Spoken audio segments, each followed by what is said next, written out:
to escape. He is the reigning Renault UK Clio Cup champion. He is the most winning.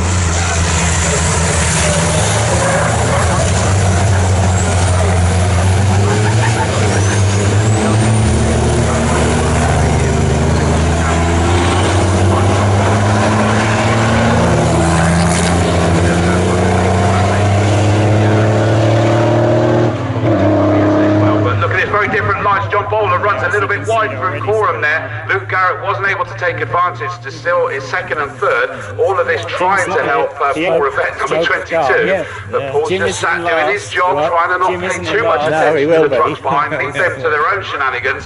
Although there's a little bit of damage there by the looks of it on Paul Rivette's truck. Is that towards the rear? Yes, it is. The rear of his truck's got some bodywork hanging off. And Luke Garrett's diving from one side to the other. Looking up the inside now, John Bowler surely not there. That's a late lunge and he has to tuck himself behind Bowler this time. That's compromised Luke Garrett, and Adam Bint, number 5, has closed right in on him even. And now heading towards Wilson, he's going to be able to make a challenge up there. Round they sweep the lead pair. There it is, third and fourth. Bint's not able to do anything. Stephen Powell's coming back at them, and Forstrom in the number 50 orange truck, he's trying to get involved as well. But Luke Garrett coming under closer scrutiny again by Adam Bint, the number 5 truck, not quite able to throw it up the inside, I don't think there, but it was certainly very close. But now we see them edging towards Agostini. And just Paul Rivette trying desperately to make sure he's taking the best, the cleanest, the fastest possible lines through there. John Bowler now doesn't have to look backwards, Alan, so John Bowler can start trying to reel in our leader, Paul Rivette, without worrying about his mirrors. I just wonder whether John Bowler has Adam Bint to thank for this, because he was keeping on that lap, on the first part of the lap, he was keeping Luke Garrett very busy, so Luke Garrett was having to defend, not able to attack the second Luke Garrett's run wide. And Luke Garrett runs wide, so Adam Bint is there to pick up the pieces of that, and I wonder, is Luke Garrett's truck not quite right? Well, was it the first race that we saw him go off, didn't he? In the second half, it suddenly was a lot slower, but that was... The second race, it was absolutely supreme, and he scampered away. His last lap time was a 2:37. Paul Rivette has got the fastest lap of the race on that first lap at 2:36.604. Not surprising. He doesn't seem to have the race to go. He scampered away.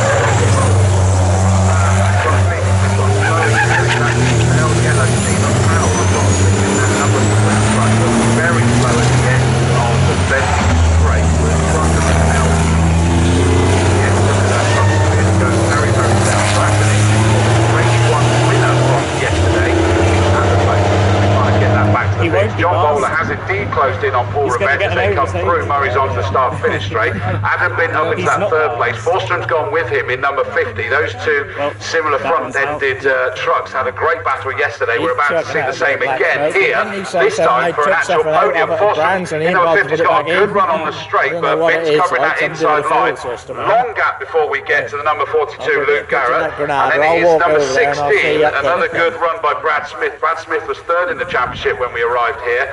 Fighting back up through. Trevor Martin and that number 19. Good to see they've got the issues sorted, because he's now ahead of number 6 John Powell and the 28 truck of Jim Bennett. And you see the yellow Stephen Powell just trickling around the circuit, isn't it, as it comes up towards Murray's, and that's a great shame. Started the weekend so well yesterday, did Stephen Powell. He was on the podium, wasn't he? And well, race 1 win, wasn't it? Enjoying everything about the truck when we had a chat to him, but yeah, things not going well at the start of Sunday. Just watched a great drift round Wilson from the 19 truck, Trevor Martin. He's certainly making up for lost time and having fun, but this lead gap is really squeezing down. It actually looked last time round that Paul Rivette was about a tenth quicker, but that gap's very small. Third place is up for grabs. Adam Bint didn't get a good exit there. Forstrom has, and he's powered round the outside. That was where Binty struggled yesterday, wasn't it, Agostini? On the exit of Agostini, he struggled a few times yesterday. That's cost him there as well, so through goes number 50. Forsstrom. As I say, this time it's actually for a podium position as it stands at the moment. I have a suspicion, Alan, that race may have a little bit more life in it yet, since it's for a step on the podium, though. Yes, I think you're probably quite right. And as far as the race is concerned, of course, we've got 8 minutes left, so plenty of laps. And I wonder about this battle for the lead as well. The gap at the end of the last lap was something shy of a second. It was 0.906 of a second, the gap between Rivette and Bowler.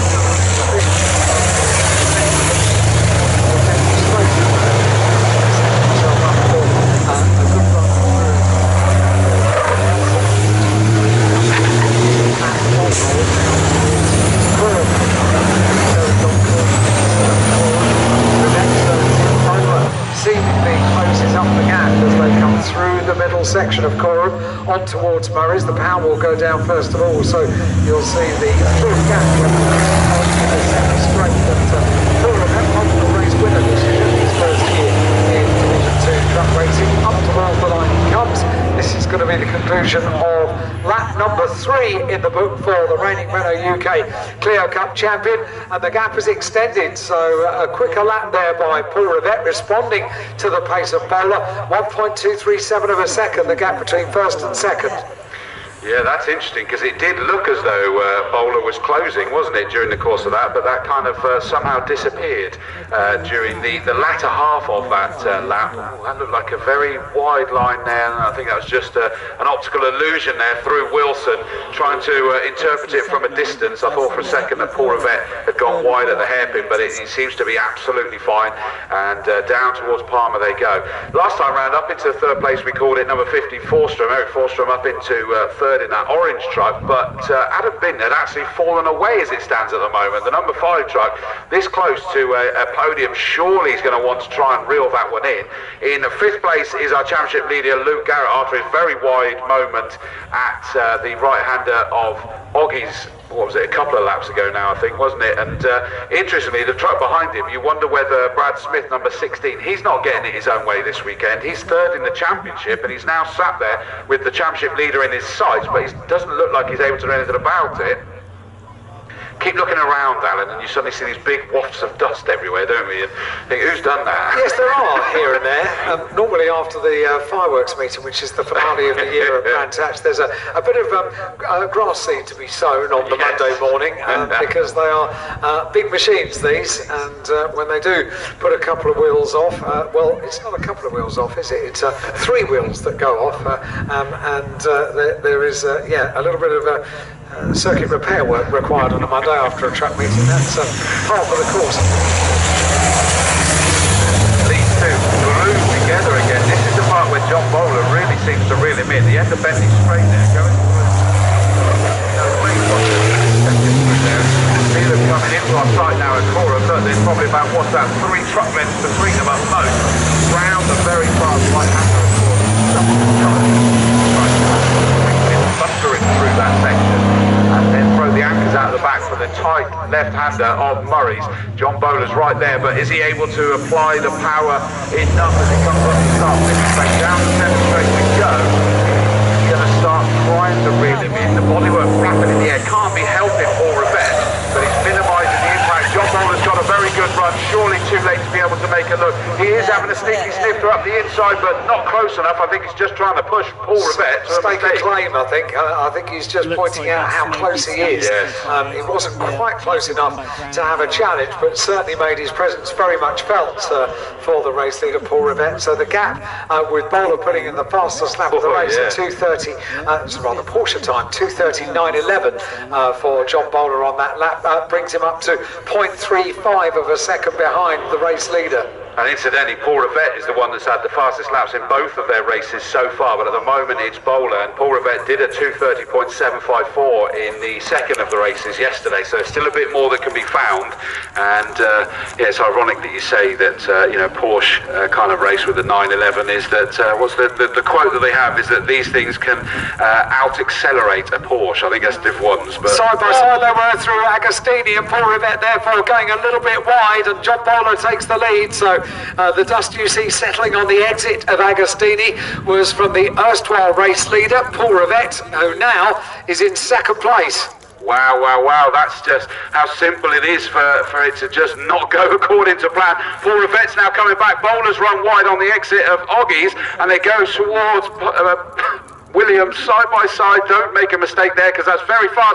And there was a little bit of a bumping and boring by the looks of it as they turned right onto the Bentley straight. You'd have got a great view on the spectator banks there. And bowlers now having to sort of try bits of bodywork going flying down the straight. Bowler's going to have, I think he's going to have the inside line. Get ready, everybody down there. They're arriving, joined together. Goodness me, that got a bit up close and personal onto the Bentley straight. Not able to make a move back again, so it is John Bowler, number 4. 2 second places yesterday. You can see the bodywork on the cab is a little bit irregular. This is a penultimate lap in yesterday's Snetterton to go by. 6 lap races we had yesterday, and in towards Coram they come. Excuse me. It's John Bowler, number 14, just about has the nod, but Paul Rivette showed his intention there, didn't he? He's not going to be afraid to show his nose. Very lonely 3rd place now for Eric Forstrom. He's going to be pleased with that 3rd place. 4th place for probably quite a frustrated number 5, Adam Bint. And then a long gap before we get Luke Garrett. It looks like he's fallen into the clutches of Brad Smith now. I said that he'd probably come in. Look at that, the door's virtually hanging off of our leader, John Bowler. That does not look pretty at all. The door is well and truly damaged. I think there may well be words when they get back into the pits here. And I think you're going to make sure you get in the middle of all of that to pick it up, I think. On the contrary, I was thinking of sitting this one out. Chicken, good chicken.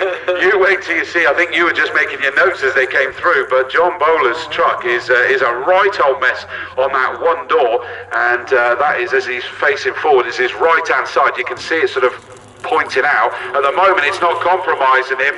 In 2nd place, Paul Rivette. He's got to try and do that all again, but no. And it looks like Brad Smith making a lunge up at Wilson on our championship leader, Luke Garrett, up the inside. I wondered if the 16 truck was going to do this. He is. Luke Garrett certainly is not in best health there, is he, in that number 42, but he's coming back at him as the leaders round Agostini for the final time. I say the final time, did we get the last lap board? I didn't notice there, but certainly yesterday it was 6 lap races, and Paul Rivette slowed there by the looks of it. He was slower through Agostini, so something not quite right there. Well, there's something not quite right with the race leader's truck either. It's not pretty anymore, is it? It's not pretty, far from it. The door rather deranged on John Bowler's leading truck, and Paul Rivette losing ground as they head up towards Williamson onto the Bentley straight. So I wonder if John Bowler was a close follower of the Renault UK Clear Cup in the years that Paul Rivette won his championship titles, because the Renault UK Clear Cup is rather robust racing. And that is exactly what we saw going through Williams that last time round, wasn't it? But I think that Eric Forstrom in that 3rd place possibly has noted the fact that Rivette has slowed a little bit, because he's now coming charging up towards him to see whether he can close in. How much of a problem does Paul Rivette have? He's already exited now, he's now making his way towards what happened on He's got enough speed to see himself through. John Bowler, 2 second places yesterday. Looks like he's about to take it 1 step higher with the war wounds to show for it, that they're going to have to get sorted for the grand final later today. But rounded for the last time towards the checkered flag he comes. John Bowler, he's got to be pleased with that one. He's worked so hard over the course of this weekend. Paul Rivette is still sat there in 2nd place in the 22 truck.